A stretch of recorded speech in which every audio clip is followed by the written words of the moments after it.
Ian Wright is different gravy. His finishing feels like R9's. I'm honestly just going to say it. His finishing is ridiculous.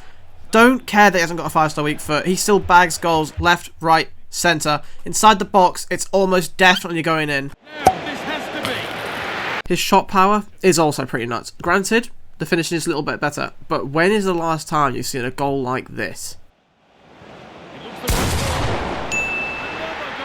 One problem. He is 2 million coins.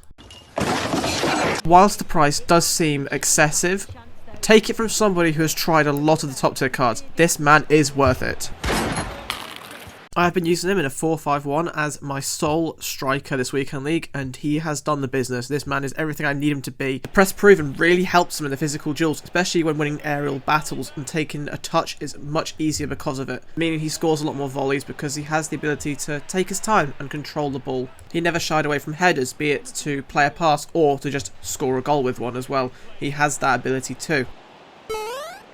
The thing that surprised me the most was his passing. His ability in the build-up was very, very good. A lot better than I was expecting, especially because at the end of the day, this is an Ian Wright card. He doesn't really have good passing. However, he got loads of assists, which is something that you don't usually get with these kinds of strikers. It's usually your last man in front of goal and he'll score with a chance. But when that wasn't an option, I could rely on him to then play someone else through, which is something that I really need in this formation that I'm running. It's that combination of the brilliant short passing and the incisive pass playstyle that makes it so good. And speaking of playstyles, another big one for me is technical playstyle. Just the base is enough for most cards. It is a game changer. It essentially removes the clunky nature of most cards. All you need to do is press a bumper for a few seconds and you send an opponent the other way. It's that simple, and it really works wonders for Ian Wright, because whilst he is incredibly good on the ball, he is still an average and normal body type. He is still quite large in game, and you do feel that. But thanks to technical playstyle, it doesn't matter. It just doesn't matter. He is silky. Ian Wright is silky. Another thing I really need to mention is his attack positioning is some of the best I've seen this whole year. The only other person I would say is near the same is Richarlison's moments, which sounds random, but trust me, his attacking eye was also ridiculous. Ian Wright just makes these really good slight adjustments to his runs, be it to keep himself onside or to find a better position, and it's these slight adjustments that enable him to find so much space.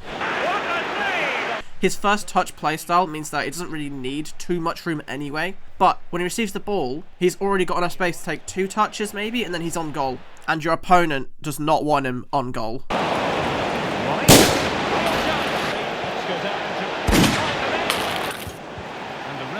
Played advantage here. And it's all now for supply. In with a chance.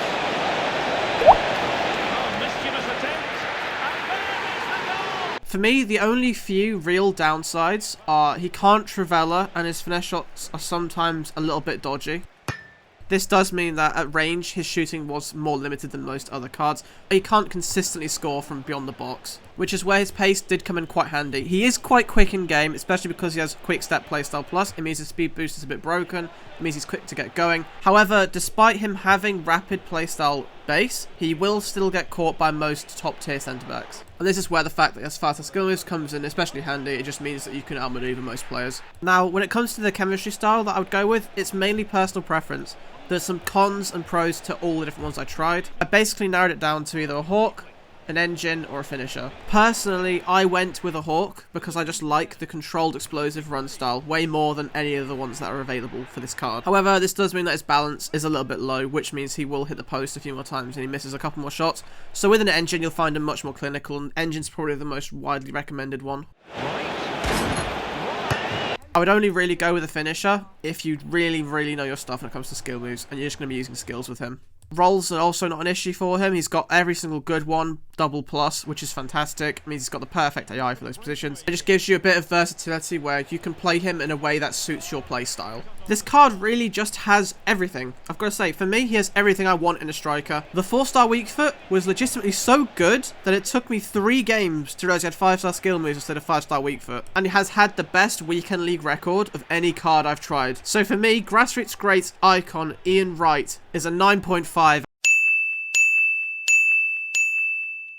If you did enjoy the video and found it useful, please leave a like and subscribe. It does really help the channel out. If you have any questions or suggestions for future videos, please do leave them in the comments. I respond to everybody that I possibly can. And stay tuned for a Mahrez video, I think, because his link up with Ian Wright was phenomenal this weekend. But until then, thanks for watching.